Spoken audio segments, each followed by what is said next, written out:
Break के बाद एक बार फिर से आप सभी का स्वागत है। बड़ी खबर भोपाल से, जहां आज मध्य प्रदेश के राज्यसभा उम्मीदवार नामांकन फाइल करने जा रहे हैं। बड़ी खबर है, आज बीजेपी और कांग्रेस के उम्मीदवार नामांकन भरेंगे। दरअसल 15 फरवरी नामांकन का आज आखिरी दिन है। बीजेपी से जो उम्मीदवार हैं माया नारोलिया, वंशीलाल गुर्जर, एल मुरुगन और उमेश नाथ महाराज, ये बीजेपी के उम्मीदवार आज राज्यसभा के लिए नामांकन दाखिल करेंगे। वहीं दूसरी तरफ कांग्रेस से अशोक सिंह भी आज नामांकन दाखिल करने वाले हैं। तो बड़े नेताओं के साथ नामांकन भरने के लिए दोनों ही पार्टियों के जो उम्मीदवार हैं वो विधानसभा पहुंचेंगे और नामांकन दाखिल करेंगे। जनता पार्टी के केंद्रीय नेतृत्व को मैं धन्यवाद देना चाहूंगा, जिन्होंने 4 सीटों के जो नाम प्रत्याशियों के घोषित किए हैं। चारों अलग अलग क्षेत्र के और बहुत सुयोग्य प्रत्याशी हैं। उम्मीद करता हूं कि इनके निर्वाचन से मध्य प्रदेश को दिल्ली में भी राज्यसभा में आवाज उठाने की ताकत और मिलेगी। और इन सभी के प्रति मैं अपने परमात्मा से कामना करता हूँ कि ये अपने नए एक तरह से नया राजनीतिक जीवन प्रारंभ हो रहा है राज्यसभा का, उसमें वो सफलता के साथ अपना कार्यकाल पूरा करें। मेरी अपनी ओर से शुभकामनाएं।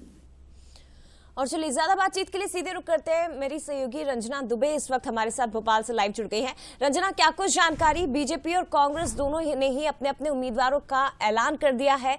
आज नामांकन की आखिरी तारीख और आज दोनों ही दलों के उम्मीदवार पहुंचेंगे विधानसभा।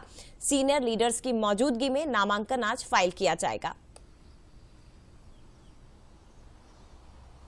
जी जया, बिल्कुल नामांकन भरने की आखिरी तारीख से ठीक एक दिन पहले प्रत्याशियों के नाम घोषित किए गए हैं और बीजेपी और कांग्रेस दोनों ने ही अपने अपने जो प्रत्याशियों को लेकर चर्चाओं का बाजार गर्म था उस पर विराम लग गया है और आखिरकार जो नाम है वो सबके सामने आ गए हैं। और आज 11 बजे विधानसभा में भारतीय जनता पार्टी के जो चारों प्रत्याशी हैं राज्यसभा के, वो नामांकन दाखिल करेंगे। और इस नामांकन भरते समय जो मुख्यमंत्री डॉक्टर मोहन यादव के साथ पूर्व मुख्यमंत्री और तमाम जो भारतीय जनता पार्टी के सीनियर लीडर्स हैं, वरिष्ठ नेता हैं, वो नामांकन में शामिल रहेंगे।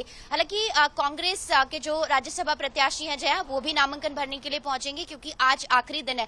लेकिन अगर आज जो नामांकन भरने के साथ ही जातिगत समीकरणों की बात कर ली जाए जया, तो भारतीय जनता पार्टी ने लोकसभा चुनावों के लिहाज से अगर देखा जाए तो पूरी तरह से इन प्रत्याशियों के जरिए जो जातिगत समीकरण है उनको साधा है। और यही कुछ जो जातिगत समीकरण है वो कांग्रेस प्रत्याशी की घोषणा के साथ ही सामने देखने को मिला है, क्योंकि मध्य प्रदेश में आने वाले दिनों में लोकसभा चुनाव है और भारतीय जनता पार्टी ने 2 दलित राज्यसभा के और 2 ओबीसी प्रत्याशी राज्यसभा के लिए घोषित किए हैं। और इसके जरिए कहीं ना कहीं जो लोकसभा के लिए जो समीकरण है उसके चलते जो जातिगत लोग हैं उनके बीच में ये जो फैक्टर है उसको मजबूत करने की जो कोशिश है वो की गई है, क्योंकि ओबीसी वोटर्स हैं करीब 48% और उनके राज्यसभा जो 2 ओबीसी प्रत्याशी घोषित हुए हैं ओबीसी से, तो उनके बीच जो लगातार अपनी मजबूत पैठ है और जो वोट बैंक है उसको मजबूत करने की दिशा में ये बड़ा कदम माना जा रहा है। और यही कुछ कांग्रेस की तरफ से भी देखा जा रहा है जया, क्योंकि जो अशोक सिंह है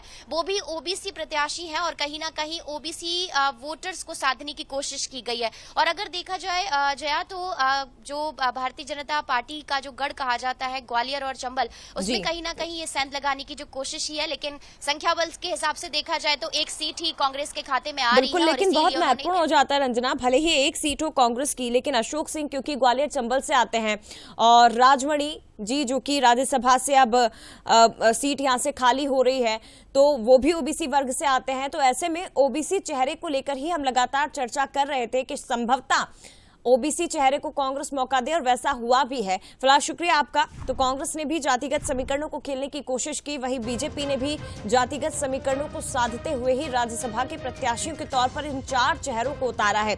महत्वपूर्ण खबर यह है कि 2 अप्रैल को मध्य प्रदेश की जो 5 सीटें हैं वो खाली हो रही हैं और उसके पहले चुनाव हो रहा है 16 फरवरी। नामांकन पत्रों की जांच होगी, आज नामांकन फाइल किए जाएंगे और 27 फरवरी को मतदान संपन्न कराया जाएगा।